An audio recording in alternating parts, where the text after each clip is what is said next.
మాట్లాడే అవకాశం ఇచ్చినందుకు మీకు ప్రత్యేకంగా ధన్యవాదాలు. ముఖ్యమంత్రి గారు ప్రత్యేకంగా ఒక విషయాన్ని ప్రస్తావించడం జరిగింది. ఈ యొక్క రాష్ట్ర ఆవిర్భావం తర్వాత టీఎస్ని టీజీగా చేయడం కానీ,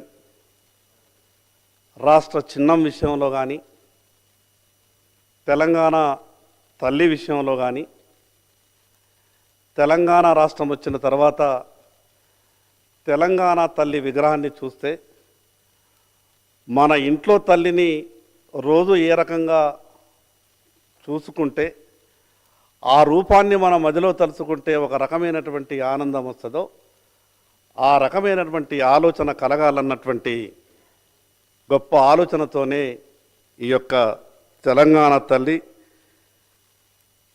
మార్పును చేసినామని గౌరవ ముఖ్యమంత్రి గారు చెప్పడం జరిగింది. ప్రభుత్వానికి పూర్తి అధికారం ఉన్నది. కానీ మా తరపున విజ్ఞప్తి ఏంటంటే, ప్రభుత్వానికి అధికారం ఎంత ఉన్నప్పటికీ ఈ సభలోని అన్ని పక్షాల సభ్యులతోని ప్రభుత్వానికి ఉన్నటువంటి ఆలోచనని పంచుకొని చేస్తే కొంత ఇంకా బాగుంటుందని మా సలహా సూచన. అదేవిధంగా మాకు అనిపించింది, మిగతా అన్ని విషయాలు నేను చర్చకు వెళ్ళను, కానీ ఆ యొక్క విగ్రహంలో తెలంగాణ తల్లి తలపై బతుకమ్మ ఉంటే బాగుంటుండేనేమో అని కొంత ఆలోచన మాకు అనిపించింది. సరే, మీరు ఏ కోణాల నుంచి మీరంతా అన్ని విషయాలని ఆలోచించే మీరు నిర్ణయం తీసుకుని ఉండొచ్చు. కానీ నేనేమంటే, గౌరవ ముఖ్యమంత్రి గారు ఈ రాష్ట్రానికి సరిగా లేనటువంటి అన్ని విషయాల మీద మార్పులు చేసేటటువంటి ప్రయత్నం చేస్తున్నారు. దానికి నేను ముఖ్యమంత్రి గారికి ప్రత్యేకంగా అభినందనలు తెలియజేస్తా ఉన్నాను. కానీ గత ప్రభుత్వం తీసుకున్నటువంటి ఈ రాష్ట్ర ప్రభుత్వ ఉద్యోగులకు సంబంధించినటువంటి ఈ రాష్ట్ర చిహ్నాలు మార్చిండ్రు, ఈ రాష్ట్ర గీతాలు మార్చిండ్రు, విగ్రహాన్ని కూడా మార్చిండ్రు. నేనేమంటానంటే, రూపకల్పన చేసిండ్రు, సరే కొద్దిగా ఏదో చేసిండ్రు. మొత్తానికైతే ఏది మంచి అనిపిస్తున్నదో అది చేస్తున్నామని చెప్పే ప్రయత్నం చేస్తున్నారు. చాలా సంతోషం. మేమేమంటున్నామంటే, గత ప్రభుత్వం 317 అనే జీవో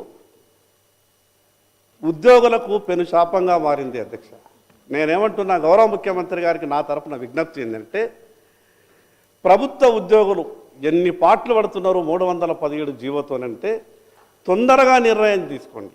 ఈ 3-4 కారణాలు ఏ రకంగానైతే మీరు స్పీడ్గా నిర్ణయం తీసుకొని సభలో చర్చ పెట్టి ఈ రకంగా మీరు ముందుకు పోయే ప్రయత్నం చేస్తున్నారో, ఈ 317 జీవో అసలు తెలంగాణ ఉద్యమమే మనకు స్థానికత కొరకు.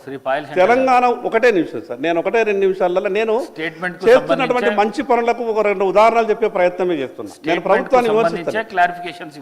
ప్రభుత్వాన్ని విమర్శిస్తలేను అధ్యక్ష. చేస్తున్నటువంటి మంచి పనులకు ఇంకొక 4 మంచి పనులు చేస్తే బాగుంటుందని ప్రభుత్వానికి సూచన మాత్రమే చేయదలుచుకున్నా. నేను ఎందుకు ఈ మాట చెప్తున్నానంటే అధ్యక్ష, అసలు తెలంగాణ ఉద్యమమే స్థానికత కొరకు ఏర్పడింది. స్థానికత విషయంలో మన పంచాయతీ వచ్చింది. కానీ తెలంగాణ రాష్ట్రం వచ్చిన తర్వాత ఈ 317 జీవో వచ్చి ఈ ప్రభుత్వ ఉద్యోగులకు ఈ రకమైనటువంటి ఇబ్బంది కలుగుతుందని ఎవరు కూడా ఊహించలేదు. నేను అందుకే ఇన్ని మంచి పనులు చేస్తున్నామని సభలో చెప్తున్నారు, చాలా సంతోషం. ఇటువంటి మంచి పనులు కూడా వాటికి ఎంతనైతే స్పీడ్గా చేసినారో ఈ మంచి పనులకు కూడా అంత స్పీడ్గా చేయండి. ఒక్కొక్క చివరిగా 1 నిమిషం ముగిస్తా అధ్యక్ష. ఒక్క విషయం, తెలంగాణ రాష్ట్ర ఆర్థిక వ్యవస్థ గత ప్రభుత్వం చిన్నాభిన్నం చేసిండొచ్చు, ప్రభుత్వ ఉద్యోగులు విపరీతంగా ఇబ్బందులు పడుతున్నారు.